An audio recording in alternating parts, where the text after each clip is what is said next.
Bismillahirrahmanirrahim. Assalamu alaikum wa rahmatullahi ta'ala wa barakatuh. Comoriennes, Comoriens, mes chers compatriotes des Comores et de la diaspora. Ce 6 juillet 2026, nous célébrons le 51e anniversaire de notre accession à la souveraineté nationale. Le 6 juillet 1975, nos pères et nos mères ont fait le choix historique de la dignité, de la liberté et de l'émancipation. Ils rêvaient et espéraient d'une nation prospère, unie, où chaque citoyen pourrait vivre avec fierté sur sa terre natale. 51 ans plus tard, c'est le cœur lourd que je me confronte à la réalité de notre pays, aux promesses non tenues de ce jour historique.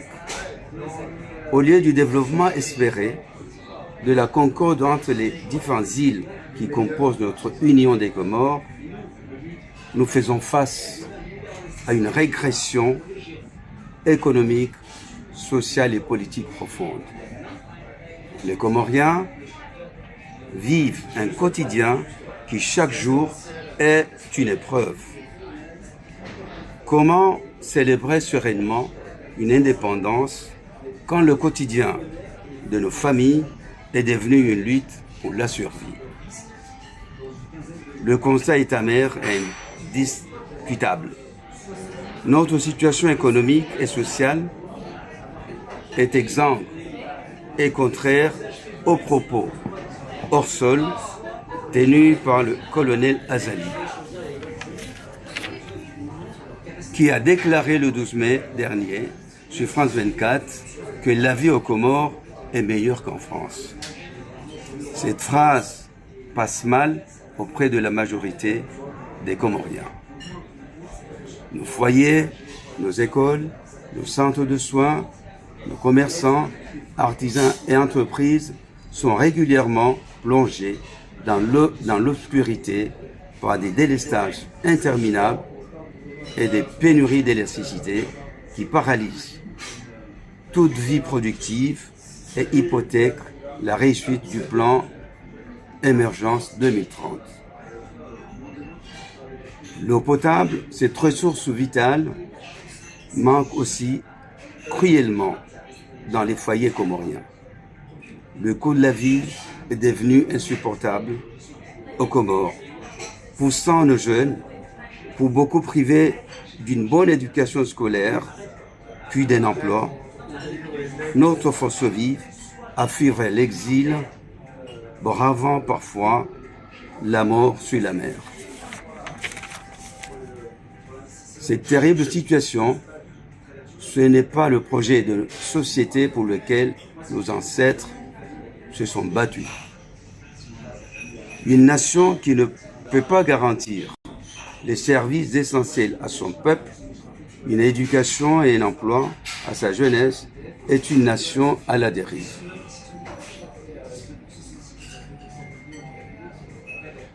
Qui est le responsable de cette stagnation, de ce recul même?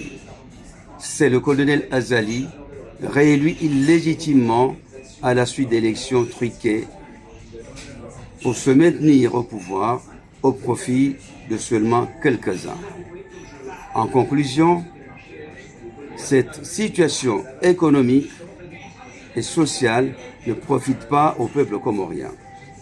Les Comoriens vivent aussi une situation politique confuse à la suite de la réforme constitutionnelle du 30 juillet 2018, modifiant le système de rotation de la présidence et fragilisant ainsi notre équilibre.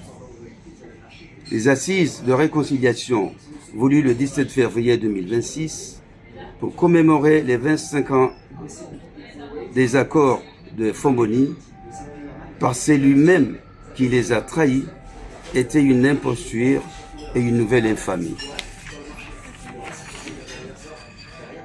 Les Comoriens vivent aussi une situation politique bloquée où toute alternance est désormais impossible.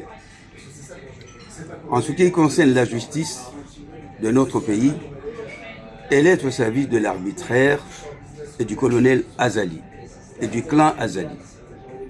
Car la crise aux Comores ne s'arrête pas aux frontières de l'économie, elle frappe au cœur même de nos valeurs républicaines et de notre humanité. Je vais ici aborder le cas de l'ancien président Hamid Abdallah Mohamed Sami. Selon les médecins qui l'ont examiné, sa santé est gravement menacée et le droit fondamental à se soigner lui est refusé. Alors que toutes les forces de l'opposition, sa famille, des organisations des droits humains et de nombreuses personnalités politiques de plusieurs pays appellent une évacuation sanitaire pour des examens et soins appropriés.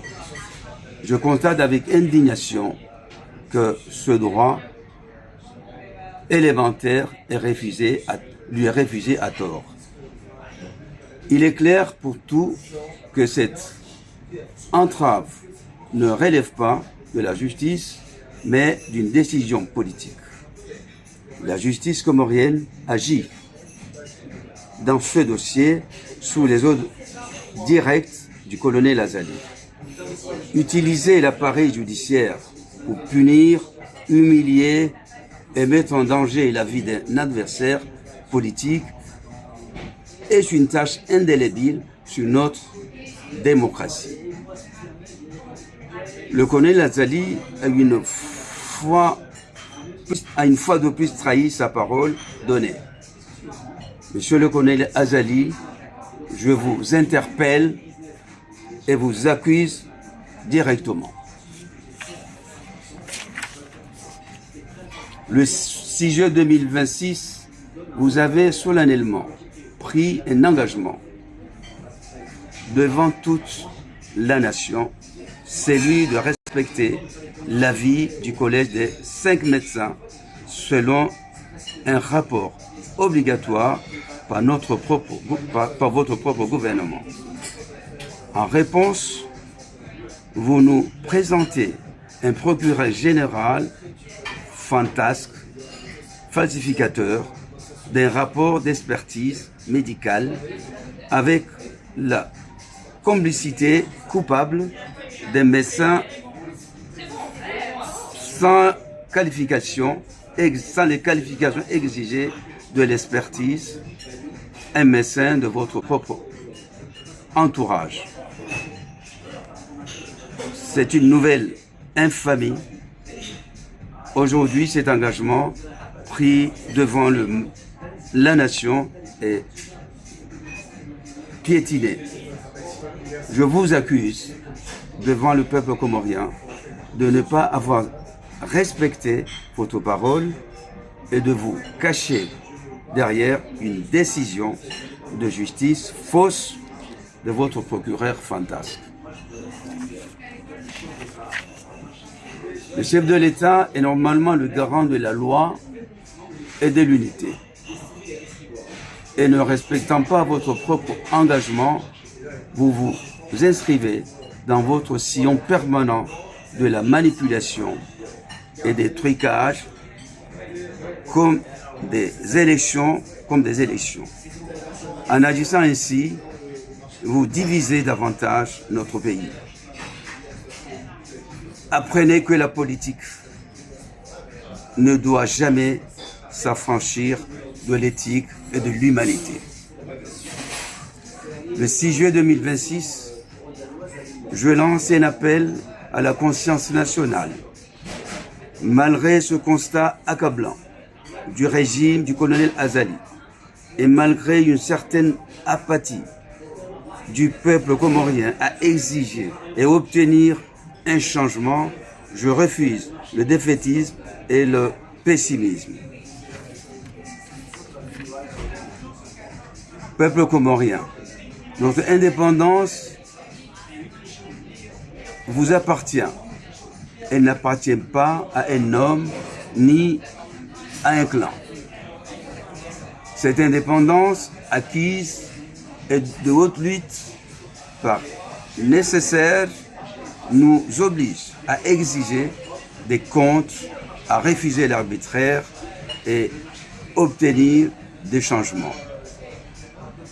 Le 6 juillet doit cesser d'être une simple date de commémoration pour devenir une date de sursaut. Il est temps de redonner la priorité à l'intérêt général, à la bonne gouvernance, à des résultats de progrès économique et humain et à la justice indépendante.